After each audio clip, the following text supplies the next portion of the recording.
This is Tom Box. Thanks for tuning into MST.TV. In today's video, we're covering an archetype that I have talked about previously, Floowandereeze, and I'm going to be giving you guys more than just talking about them. I'm giving you guys my personal deck list profile about it, and not only that, if you guys haven't picked up all your Floowandereeze cards, there's probably other things that you also need to pick up now before the week starts, so that you can start the deck running.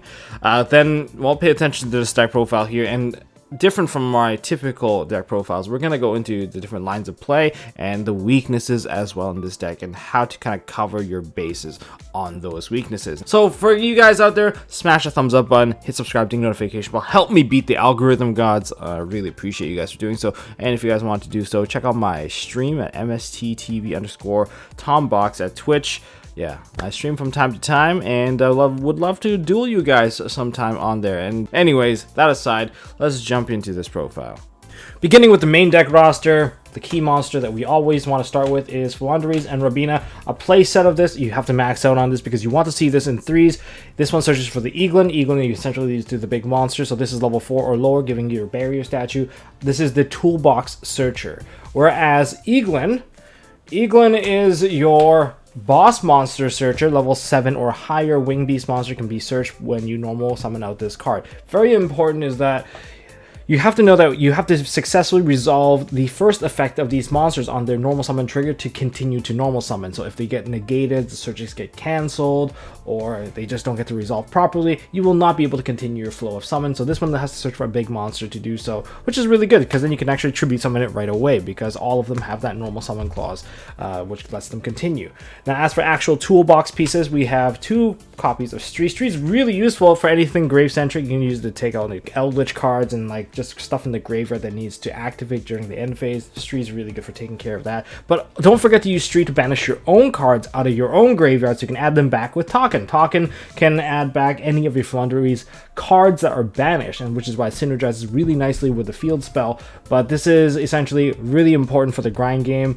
Like, unbelievably important, especially when it comes to keeping the continuous spell face up, because that's really the key factor of winning that mirror match. But yes, Token lets you add back one of your Floowandereeze, and this one lets you banish any card from the graveyard. So essentially it is your DD Crow. Now in terms of real toolboxes, just tech cards, Barrier Statue seems like it's a given, and we play 1 copy of Dogmatica Ecclesia, the Virtuous, because we play the Nadir engine to give us more consistency to search Robina, even though you don't open a single copy of, I guess, any of the Robins or anything like that. Just none of the birds. The Ecclesia is there for the Nadir Servant to get you that proper search, and I'll show you guys how you do that in a bit. And it's really important. You actually have fun combos with this. Next, we're going to the bosses. We have 1 Empin, although you can play 2 if you want, but I'm choosing to play 2 Mega Raiza because Mega Raiza can loop Mega Raiza. And if you put your opponent in the loop, you target your own Mega Raiza in your graveyard, put it back to the top, and target one of their cards and bounce the other card. So you kind of force them to play the continuous loop, whereas if they try to set up something else, well, welcome back to the Raiza loop, because now you can go Raiza into Raiza, and then you put this back on top. So this is why I play 2 Raizas instead, and lets you grind in the long term, and 1 Apex Avian, because Apex Avian's negation, super easy to summon out, and just makes the game state a little bit more simple. And finally, for my hand traps, I only play 2 copies of Ash Blossom Joyspring because I put a lot more board breakers in my main deck. Now that's mostly it for the main deck monsters. Spell cards, you have to play 3 of. Pot of Duality, you don't special summon in the deck, so this is just Upstart Goblin but better, but you get the additional reach. It doesn't hurt at all. Now, I'm choosing to play Pot of Extravagance over the Pot of Prosperity. Why am I playing 3 Pot of Extravagance? Because I don't want my opponent to know what I am playing. Because if they see what you're adding, they can kind of figure out what you have in your hand. Especially really good opponents, they can read you like a book. And even if they have a very few hand traps, they will hit the most crucial point. This is more for keeping them in the dark, and let me tell you, pro players hate taking 50-50 guesses on whether or not you have a certain card, so they have to like basically give you free cards to let you play them just so that they hit a later point because they don't know if you already have it. And that's why I play Pot of Extrav, which is why the extra deck is super repetitive. And on top of that, I play triple copies of Nadir Servant.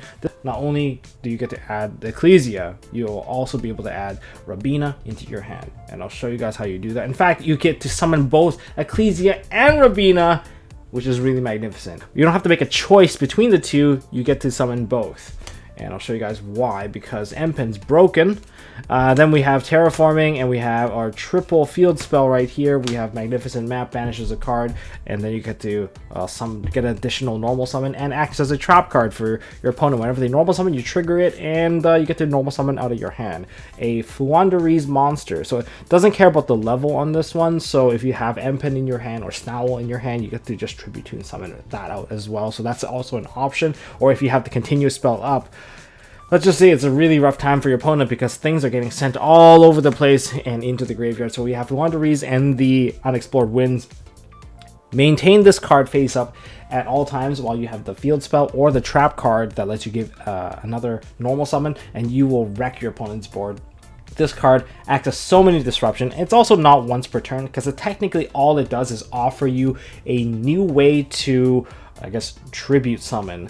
And it changes the condition to, instead of tributing monsters, all you do is send one monster you control and one card your opponent controls, and that's really good because it does not involve tributing at all. So to my knowledge right now, this card can eat up a Mask and Restrict. However, one card it can't eat is Zombie World, because Zombie World says you can't tribute summon, and this thing says it is still treated as a tribute summon, but remember, it has a very specific wording on this card that says send one monster you control and one card your opponent controls instead of tributing. So that's a very, very key wording here. So it's not actually tributing, according to what I'm reading here. Otherwise, they could have said tribute one card you control or whatever. Anyways, next we have Gold Sarcophagus, because you get to banish a card. We have also Call by the Grave, just to keep yourself in play. You don't have to eat like hand traps all the time. You can find ways to bypass hand traps, but this is just to eat up like Drolls and Lancias, because those hurt really, really badly.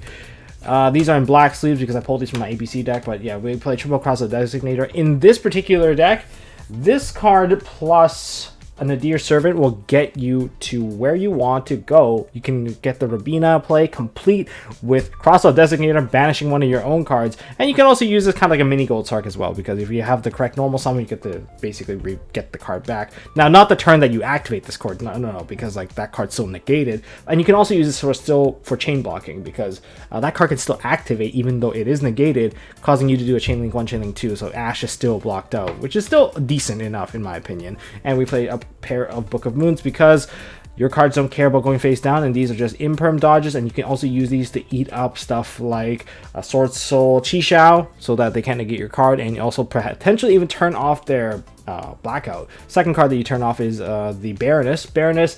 Well, you activate this, you can bait the Baroness out, so the Baroness goes face down, and that makes it a little bit easier to play, which is why I still really like the Book of Moon. Now onto the trap cards. 5 traps left. And for trap cards, we play a pair of Impermanence, we play Crossout Designator, and we play Book of Moon, and we play Nadir Servant to break boards, which is why maybe letting your opponent develop a little bit of a board isn't too bad, and maybe one hand trap is enough to make the board weak enough for you to break it. One Floowandereeze and the Dreaming Town, just to give yourself an additional normal summon, and if you do tribute summon, I believe, you can banish this card out of your graveyard and then flip all of your opponent's monsters face down. I believe it's change all monsters your opponent controls to face down defense position. Really, really useful. And this is also a really key effect in the mirror match. And then a pair of Dogmatic Punishment to take out stuff like Zombie World, take out stuff that you normally can't destroy. This is more or less your spell trap removal, or double monster removal, or your Rhoda, if that's how you fancy it.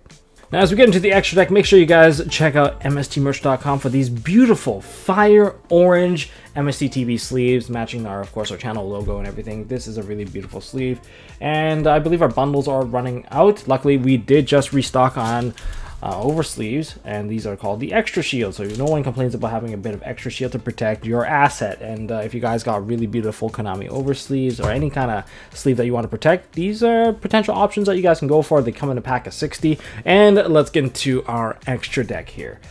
So for extra deck, let's just talk about the cards that you have to play. The cards that you have to play, I would say, is Triple Shureg, because it provides you with search of any monster that is Beast, Wing Beast, or Beast Warrior, as long as you have something banished. And look at your entire deck, it focuses on banishing, so that's why it works out really well, and especially when you pair it with Gold Sark or say the I guess the Crossout Designator, you can use it in that sense.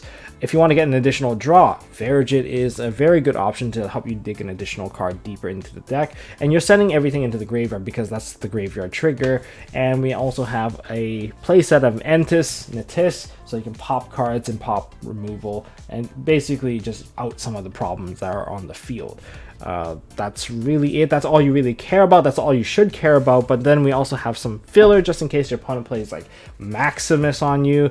Then if they play Maximus and you want to load your field or something onto the board, Cyber Dragon Nova and starting your board with a Mechabot doesn't seem all too bad, like giving yourself a free negate. And since you do this during your opponent's turn, it doesn't hurt you in any sense because, well, don't send these if you need to use your normal summons of your birds, because that's the condition of Floowandereeze. The condition is that you cannot special summon for the entirety of the turn. So if you do send Cyber Dragon Nova, if you summon out Mechabot, then you will be unable to use any of your bird effects. So you have to, use your judgment and see what is more important. And I have also Titanic that, so get the Ecclesia just to thin out the deck a little bit and give yourself a little bit of control with Dogmatic of Punishment. That's really it. These are all extra. You can tune however you want. In one case, I even chose to use Waking the Dragon just so that I can put funny cards like Last Warrior from Another Planet just to mess with the game. That's completely up to you, but don't use Ultimate Falcon. Ultimate Falcon's not strong enough this format. Now, before I jump into the plays that you guys should know and the weaknesses that we're going to cover, make sure you guys hit the subscribe button, ding notification bell, because after that, we're going to be covering one of the crazy big decks of the format, which is going to be Sword Soul. We have ABCs. We even have a Tri-Brigade Lyralist that I'm going to also attempt to play on stream, so make sure you guys check that out. Make sure you hit subscribe, ding notification bell for the upcoming stuff. We have Ultimate Counter Guides to teach you guys how to build your side deck properly to adjust for a lot of these decks coming in. That's what you guys are here for, right? Anyways, aside from that, let's start to cover some of the basic combos you guys need to know. I'm going to assume you guys already know this. I'm not even going to play this out properly, but it is Rabina. If you normal summon out Rabina and that's the only card you have, typically you would search into an Eaglin. Eaglin is going to normal summon out because you successfully searched with Rabina, and that's going to lead into the M-Pen. M-Pen is going to tribute both of these, right? They're going to get both tributed. We'll put the banish right here, and then we're going to normal summon out our M-Pen. M-Pen is going to activate, and then these two are also going to trigger, putting these two back in your hand. And if you don't have the field spell, then that's exactly what you're going to add. You're going to add the field spell, and with the field spell in hand, you can continue to normal summon, but you probably don't want to unless you have a barrier statue. Then you would just drop the field spell and pass to your opponent with something like this. This is the basic one Rabina play, but that's what I'm assuming you guys already know. So the most basic of basics, you guys have just learned it just now. So what about if you open with these two? I'm going to show you guys how to capitalize with Talkin here. If you have Rabina and Talkin, well, you have both the field spell and a spell and trap to play against your opponent, and this is what you should do. So you start off with the typical Rabina play. Rabina normal summon, grab the Eaglin. As a part of the Rabina summon, you get the normal summon out the Eaglin now. Eaglin effect, now the M-Pen, this part is all still pretty much self-explanatory, and then you get the tribute summon for both of these as part of Eaglin's resolution. And now you're going to chainlink 1, M-Pen chainlink 2, just the Rabina, because we're going to play as if we know how to dodge hand traps, right? So we're just going to add 1 because you want to maintain at least 1 card that's banished at all times. That is how you capitalize on all your other card effects that are supporting the deck. So we're just going to go with the Rabina here, and then this is going to add the Floowandereeze and the Magnificent Map. Thanks to the Magnificent Map, remember, this is technically a way to get a +1, and we're going to use it to get the +1, and we're going to activate this. We're not going to normal summon with the M-Pen. We're going to activate the Magnificent Map. We're going to activate the Magnificent Map showing the token, so we have to normal summon out this token, but we get to banish a card. And since we can add back any card, you can choose to add back, or when I say any card, any Floowandereeze card, you can choose to add back the Dreaming Town, which is also pretty good. Or my personal favorite add is probably going to be the Continuous Spell card. That card is just so amazing that I don't know what I would do without it, because it's considered as like a way to break apart and send one of your opponent's cards to the graveyard during their turn, and it really just makes them think twice before they can even just perform their first normal summon. It forces them to go into a special summon line before they do anything else. So typically I would banish this. If you already have whatever, just add whatever you're missing. You banish this, and then you will normal summon out the token. and activate Talkin's effect, target the Unexplored Winds, and then chain the Eaglin.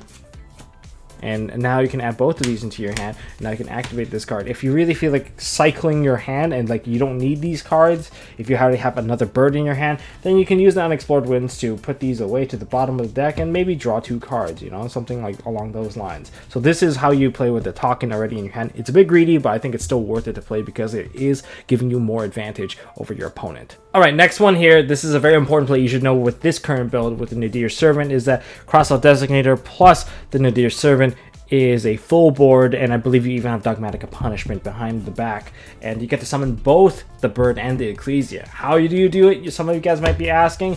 Well, I'm going to show you guys right now if you guys can't see it already. The first card you're going to activate is the Crossout Designator because we want to get a bird banished. You should go for Stree or you should go for Talkin just in case. But Talkin I think might be better than Stree, but let's just go with Stree for this example, and that's all we're doing. We just banished a bird. We'll put Stree right here that is currently banished. The effect can still activate to cause some little bit of chaining action, but that's all there is to that one. Now we're going to activate our Nadir Servant, and we're going to send to the graveyard a Shurig. With Shurig in the graveyard, now we get to add anything that's 3,000 or below. We're going to add Ecclesia, of course, since that's our only target. And now Shurig now is going to activate because it got sent to the graveyard, and we have 1 Winged Beast that's banished. We get to add a level 1. Luckily, Rabina is also a level 1, so now we have both. So you might be wondering, how do you actually summon out both of these cards? It's actually quite simple. You start off with the Rabina summon. You go Chainlink 1, Chainlink 2, or if you want to Chainlink 2. This doesn't get to get added to your hand, but you can still activate it just to create a bit of funness in there. Go ahead and add the Eaglin. Normal summon with the Eaglin. Eaglin is going to add the M-Pen. Alright, this is all fun and games. And then we're going to do the tribute summon here of the M-Pen. So these are all banished now because whenever they leave the field face up, they get banished. Chainlink 1, Chainlink 2, and you can even go Chainlink 3 because you already have one that's going to stay banished, so you might as well just add everything back. We're going to add the Magnificent Map back to our hand. And we're going to normal summon out the Ecclesia through the effect of M-Pen. Why not? Because unlike the tiny birds force you to summon out, I believe, more Winged Beasts. M-Pen, on the other hand, if I read this card for you guys, it states that, you know, immediately after this effect resolves, you can normal summon 1 monster. Does not state what type of monster, does not have any kind of restriction on the monster type that you can normal summon, so we can normal summon out the Ecclesia. Well, guess what happens when you summon out the Ecclesia? Well, you get to add the Dogmatic Punishment. So now we have Punishment and that, and now you can activate the map, and if you really want to just set up your board, you can force yourself to get an additional normal summon if that's what you're into, and you can just use activate the effect of the Magnificent Map, and get yourself the Talkin banish, and you can summon this card out, add the Talkin back, and you're kind of on your way to set up yourself for a ton of other plays. But this play here was pretty cool to me, and of course Nadir Servant being able to act as a double Rhoda for this particular deck is something that I think shouldn't be overlooked until maybe the preparation comes out in Battle of Chaos. So we're going to do a little bit of weakness talk with you guys. In terms of one of the biggest weaknesses against this deck, I would say it's going to be Zombie World. Cannot tribute summon. In other words, you're playing the entire deck without your boss monster. Your weenies are all under 1,000 attack. The smallest monster can sneeze on you and you would still lose the entire game. That's how brutal that card is. It really just stops you from being able to play. You're under a roadblock and you have to clear it. Which is why stuff like Nadir Servant, Dogmatic Punishment is so good for putting the Entis into the grave to pop that without main decking stuff like Twin Twister. And believe me when I tell you, even if you have a big monster board, once that Zombie World lands on the field, you can't interact with your opponent, not even with Unexplored Winds. Unexplored Winds versus, to my knowledge, against Mask of Restrict, which says neither player can tribute monsters, you're not tributing monsters when it comes to using Unexplored Winds, which means you can use this card to potentially send it away, confirm with your judge, of course, but you can potentially send away the Mask of Restrict so that doesn't really bother you. Zombie World, on the other hand, prevents you from tribute summoning anything but a zombie monster, so this is still considered as a tribute summon, so you can't tribute summon the big birds. So you can't send anything at all. You can't send the Zombie World. That's a really, really big factor that you should consider. So that's weakness number 1. Now let's go into the 2 hand traps that hurt this deck the most. It's not Ash. It's not anything too crazy like that. It is Droll and Lockbird, for the reasons that if you don't complete your surges, Rabina and Eaglin and M-Pen will not be able to give you an additional normal summon. That's pretty brutal, as also you're losing out on your search. So that's something that's really easy to actually act upon against your deck, which is why Called by the Brave is super important. And the other card that is something that you should consider I guess siding in with your Cross-Out Designator is also Artifact Lancia, because if your cards don't get banished, you don't get to recover them, and those are the two strongest hand traps against you. You should probably side a copy in yourself, because you're likely going to see it. If you're going to be going first, those are the cards that are automatically going in. Whether it be a mirror match or not, you want to use the Cross-Out Designator to stop those, or have Called by the Grave. Otherwise, it's pretty brutal. And if you are stuck under, now let me tell you, if you guys are stuck under like a weak play, try to maintain the field spell and try to like get to something like this as soon as possible, and maintain at least one card in your hand that's an Eaglin or Rabina, so that you can continue playing. Now I've done some weirder plays where I have the Unexplored Winds, an Eaglin, and the other card that I have is the trap card of the Dreaming Town. That, and just set that up, and then you can play against your opponent during their turn while they're setting up their board. You can start to wipe their board clean off, and that's, I guess, this is how you do it. So those are some of the weaknesses that you're kind of stuck under, and those are some of the hand traps and the big field spell. Other cards that can completely wipe your board, Evenly Match. It hits both the front and the back. That's brutal. You're gonna have to make a choice of keeping the additional summon, or you want to keep the floodgating against your opponent, or do you want to keep it punishment? Punishment might be the better choice in some cases if you already have something banished, because you can still interact with your opponent, pop a card, and add back a Rabina to reset your entire board. That's why this Dogmatica Punishment like package is really, really useful, and I highly recommend you guys try it with this package in the deck, because if you don't, you become a lot more readable, and especially if you play that Pot of Prosperity, people are going to see what you play. They'll know how to counter you, and they'll think twice when they see a Dogmatic Punishment, because you can even bluff set a card, and now they're going to anticipate its punishment, and that hurts them even more. So that's kind of some of the weaknesses that we can kind of cover here. For mirror matches, try to maintain this card face up as long as possible, and it's basically who can maintain these two on the field, and who's summoning in the correct order, who's ahead in their tribute summons, and who's going into their first tribute summon with this live while sending away your opponent's field spell and stuff like that. That is the key component into winning that mirror match. Otherwise, you guys are grinding into time. Let me just tell you that straight up. It's a really long grind that you'll be in main phase 1 basically forever. That's all I got for this video, guys. If you guys enjoyed this deck profile / weakness coverage / how to play this deck, well, make sure you guys smash that thumbs up button, hit subscribe, ding notification. I've got 3 other decks that I really want to cover. I've got Ultimate Counter Guide. I've got some ruling segments for each of these archetypes that we're going to be covering.